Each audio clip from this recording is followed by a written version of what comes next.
नमस्कार विद्यार्थी मित्रांनो, मी मीरा भोपाळे स्वागत करते तुमचं जय हिंद पाठशाला या यूट्यूब चॅनलमध्ये.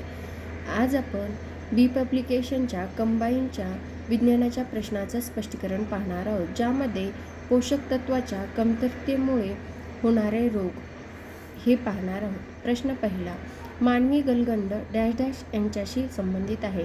आता आपल्याला सर्वांना माहिती आहे, मानवी गलगंड म्हटलं की काय असतं? आयोडीनची कमी. मग ऑप्शनमध्ये काय काय दिले? अन्नातील आयोडीनची कमतरता. हे एकदम बरोबर आहे. त्यानंतर वरील सर्व एक ऑप्शन असल्यामुळे बाकीचे ऑप्शन पण आपल्याला चेक करायचे आहेत. आउटू ग्रंथीचे जास्त वेगाने कार्य होणे, हे पण बरोबर आहे. आणि रक्तामधील आयोडीनचे अतिशोषण होणे, हे पण बरोबर आहे. म्हणून या प्रश्नाचं उत्तर आहे पर्याय क्रमांक 4. आता गलगंडाला ग्वायटर असं म्हणतात इंग्रजीमध्ये. हा आजार आयोडीनच्या अभावामुळे होतो.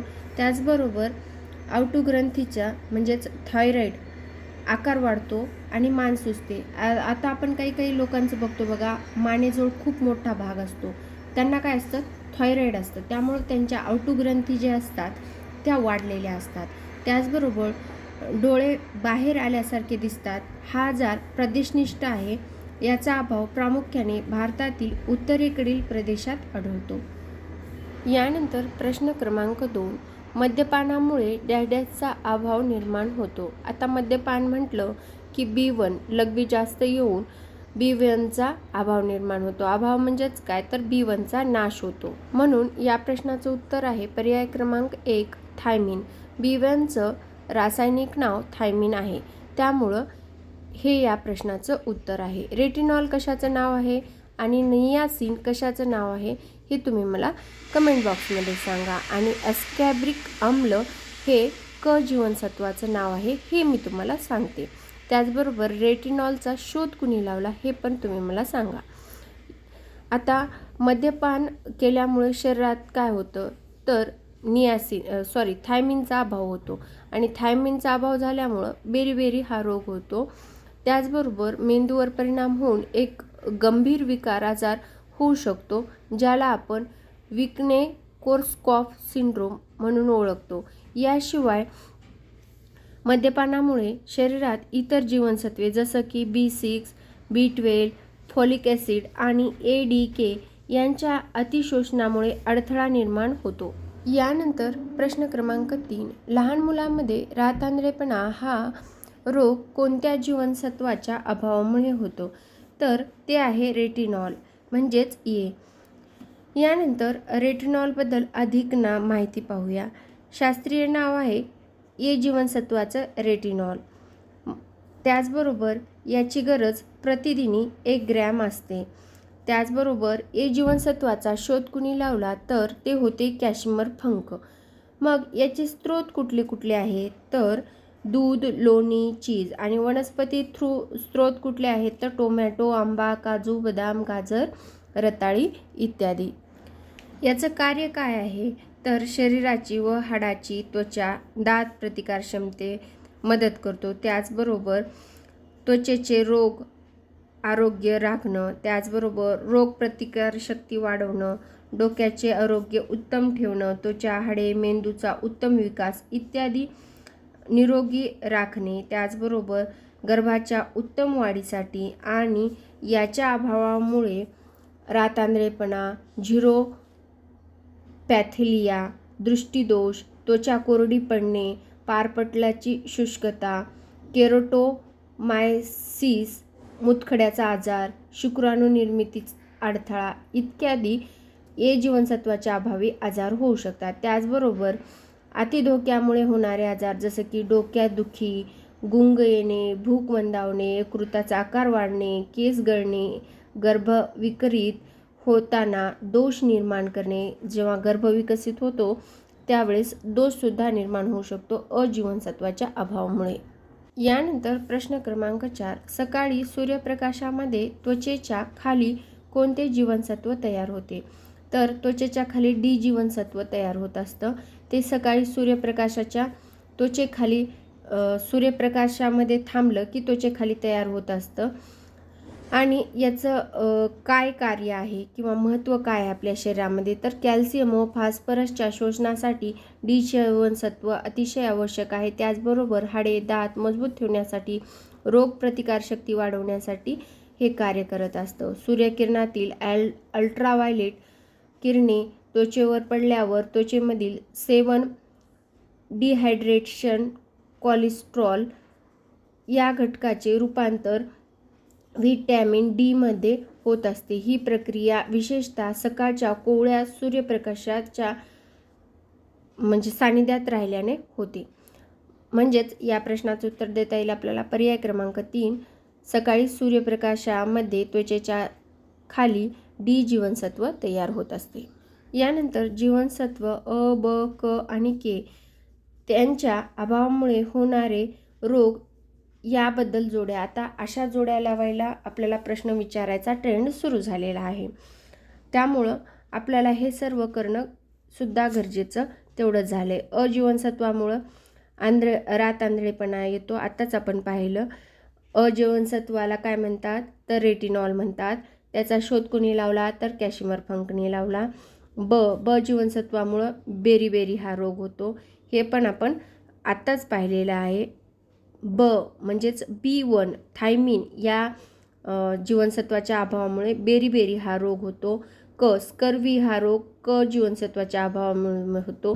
त्याचबरोबर के जीवनसत्व हे रक्तस्राव थांबवण्यासाठी, ब्लड क्लॉटिंगसाठी गरजेचं असतं.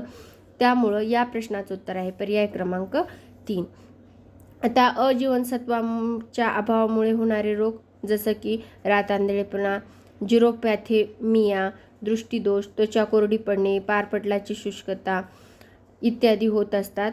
आणि B1 म्हणजेच थायमिन, बेरी अपचन, हृदय मोठे होणं हे रोग होतात. तर आता B2 बुबुळे अपारदर्शक, जिभेवर चट्टे येणे. त्याचबरोबर B3 पेलाग्र रोग होतो. B5 मध्ये त्वचेचा दाह म्हणजे जसं की हाताची पायाची आग होणं हे B5चं लक्षण आहे कमी पडल्यामुळं.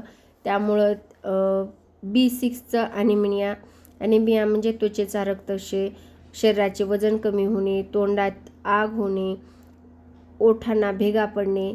त्याचबरोबर B7 केस गळणे, अंग दुखणे, लहान आतड्याचा दाह. त्याचबरोबर B9 लाल रक्तपेशी तयार होण्यास अडथळा निर्माण होतो. त्याचबरोबर वंध्यत्वसुद्धा B9मुळे येत असतं.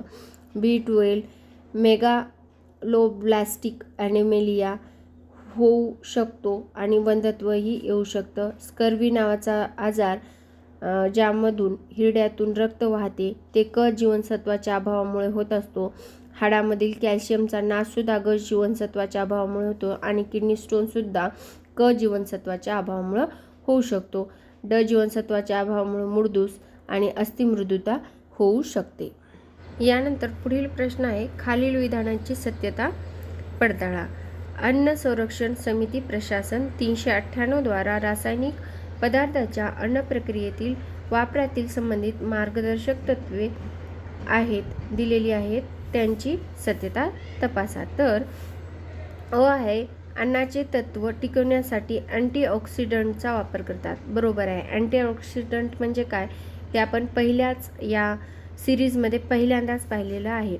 ब आहे, अन्न टिकून ठेवण्यासाठी अँटी मायक्रोबियर्स व इनर्ट गॅसचा वापर करतात. इनर्ट गॅसचा वापर आणि अँटी मायक्रोबिल्स याचा सुद्धा वापर करतात. हे सुद्धा वाक्य एकदम बरोबर आहे. रंग व चव देणाऱ्या पदार्थांना वापर करून अन्नाचे सुशोभितकरण केले जाते. हे पण बरोबर आहे, कारण जे आपण खायचे पदार्थ वगैरे वापरतो ते सुशोभीकरणासाठीच वापरत असतो. आणि अन्न प्रक्रियेत बफर वापर करणे हे सुद्धा एकदम बरोबर आहे. म्हणून या प्रश्नाचं उत्तर आहे पर्याय क्रमांक 1. सर्व विधाने बरोबर आहेत. अन्न संरक्षण समिती प्रकाशन 398 द्वारा रासायनिक प्रक्रियेच्या अन्न प्रक्रियेतील वापरासंबंधीची मार्गदर्शक तत्व आहेत, ज्यामध्ये अन्न सत्व टिकवण्यासाठी अँटीऑक्सिडंटचा वापर केला जातो. त्याचबरोबर अँटी मायक्रोबियल्स आणि इनर्ट गॅसचा सुद्धा वापर केला जातो. आणि अन्न सुशोभीकरणासाठी वेगवेगळे रंग आणि चव याचा सुद्धा वापर केला जातो. यानंतर पुढील प्रश्न आहे, जागतिक आरोग्य संघटनेनुसार प्रथिने व ऊर्जा यामुळे होणारे कुपोषण हा प्रगतिशील देशाच्या सार्वजनिक आरोग्याचा सर्वात महत्त्वाचा प्रश्न आहे, की जिथे नवजात बालकांचा मृत्यूदर खूपच आहे. खालीलपैकी कोणत्या अवस्थेत नवजात बालकांची ऊर्जा, प्रथिने यांच्या कमतरतेमुळे अक्षरशः उपासमार होणे व त्यांच्या शरीरावर सूज नसणे हे होतं? तर हे मरॅस्मस या आजारामुळं होत असतं WHO नुसार. आता मरॅस्मस आणि क्वॉशिरोस हे 2 आजार जे आहेत ते आपल्याला प्रत्येक वेळेस परीक्षेत विचारले जातात. मरॅस्मसमध्ये काय काय होत असतं? तर या आजारामध्ये शरीरात चरबी आणि स्नायू पूर्णपणे घटतात, त्वचा सुकून हाडाचा चिकटलेला सापळा दिसत असते, वजन खूपच कमी असते. त्याचबरोबर शरीरावर, आता हाडाचा सापळा म्हणल्यावर सूज असते का? नसतेच. बालक थकलेलं दिसतं, अशक्त दिसतं, उदास राहतं. त्याचबरोबर उलट स्थिती असते क्वॉशिरोसमध्ये. क्वॉशिरोसमध्ये काय असतं, तर हे बालक खूपच गुटगुटीत असतं, म्हणजे शरीरावर सूज आल्यासारखं दिसतं आणि प्रथिनाचा याच्यामध्ये अभाव नसतो, तर प्रथिनं जास्त झालेले दिसतात. ही दुसरी अवस्था आहे क्वॉशिरोसची. यानंतर पुढील प्रश्न आहे, आरोग्य आणि आहारविषयक काही विधाने खाली दिलेली आहेत, ज्यामध्ये आपण सांगू शकतो की तांबे हा मानवी शरीरास आवश्यक असा सूक्ष्म घटक आहे. बरोबर. त्यानंतर ब आहे, अ आणि ड जीवनसत्व पाण्यात विरघळतात. बरोबर आहे. स्निग्ध पदार्थापासून उष्णता 9.3 किलो कॅलरीज भेटते. एकदम बरोबर आहे. मग प्रथिनापासून किती कॅलरीज आपल्याला ऊर्जा भेटते, तुम्ही कमेंट बॉक्समध्ये नक्की सांगा. ड आहे, क जीवनसत्वाच्या अभावामुळे स्कर्वी रोग होतो. हे पण आता आपण अभ्यासलेलं आहे, त्यामुळं या प्रश्नाचं उत्तर आपल्याला अ, ब, क, ड असं देता येईल. मग तांबे याचा स्रोत काय आहे, तर प्राणी स्रोत पाहायचं झालं तर मासे आणि मांस. त्या वनस्पती स्रोत पाहायचं झालं तर तेलबिया, सुकी फळे, फळभाज्या, पालेभाज्या इत्यादी तांबेचं स्रोत आहे. तांबे कार्य काय करते आपल्या शरीरात, चयापचय क्रियेसाठी हे अत्यंत महत्त्वाचं आहे. स्नायूच्या कुंचन प्रसरण पावण्यासाठी सुद्धा महत्त्वाचं आहे. मग जीवनसत्व, आता जीवनसत्व आपल्याला सर्वांनाच माहीत आहे, शरीराची योग्यरित्या वाढ होण्यासाठी आवश्यक असतात. बी कॉम्प्लेक्स आणि सी. बी कॉम्प्लेक्स म्हणजे बीचे जेवढे काही जीवनसत्व आहेत आणि सी हे जीवनसत्व पाण्यात विरघळतात. आणि मेदात विरघळणारे जीवनसत्व ADEK म्हणजे किडा, KADE किडा, असं आपण याचं ट्रिक थ्रू लक्षात ठेवू शकतो. आणि हे फॅटमध्ये सॉल्युबल असतात. फॅट सॉल्युबल म्हणजे मेदात विरघळणारे. अ जीवनसत्वाचं नाव आपण पाहिलेलंच आहे, रेटिनॉल. त्याचा शोध कुणी लावला, कॅशिमर फंकनं. ड जीवनसत्वाला कॅल्सिफेरॉल म्हणतात. त्याच्या अभावामुळं हाडं वगैरे तुटण्याचा धोका असतो, दात नाजूक असतात. आणि त्याच्या अभावामुळं आणखीन कुठला रोग होतो, तर सगळ्यात महत्त्वाचं म्हणजे त्याला काय म्हणतात आपण, हाडमोड्याला अस्थिरोग होत असतो. यानंतर पुढील प्रश्न आहे, बंची टॉप हा रोग विशेषतः कोणत्या पिकामध्ये आढळून येतो? आता बंची टॉप म्हटलं की आपल्या सर्वांना माहीत आहे केळी म्हणजे जी केळी असते त्याच्यामध्ये बंची टॉप हा रोग दिसून असतो. मग गव्हामध्ये कुठला असतो, तांबेरा. तांदूळामध्ये लीफ स्पॉट, टोमॅटोमध्ये विल्ट, बाजरीमध्ये अर्गॉट, भुईमुगामध्ये टिक्का, वाटाण्यामध्ये कॉमन बाईट आणि कापसामध्ये लाल्या आणि बोंड अळी इत्यादी रोग दिसून येत असतात. यानंतर पुढील प्रश्न आहे, 1948 साली झियामेसमधून प्रथमतः ट्रान्सपोझॉन्स शोधून काढण्याचे श्रेय डॅश डॅश यांना भेटते. तर ते कोण आहेत, तर बार्बरा मॅकक्विल्टॉन हे आहेत. झियामेसमधून प्रथमतः 1948ला ट्रान्सपोझॉन्स शोधून काढला. हा अमेरिकन शास्त्रज्ञ असून याला बॉटनी या विषयामध्ये PhD प्राप्त आहे. 1948चा फिजिओलॉजी आणि मेडिसिन मध्ये नोबेल पारितोषिकसुद्धा या शास्त्रज्ञाला भेटलेलं आहे.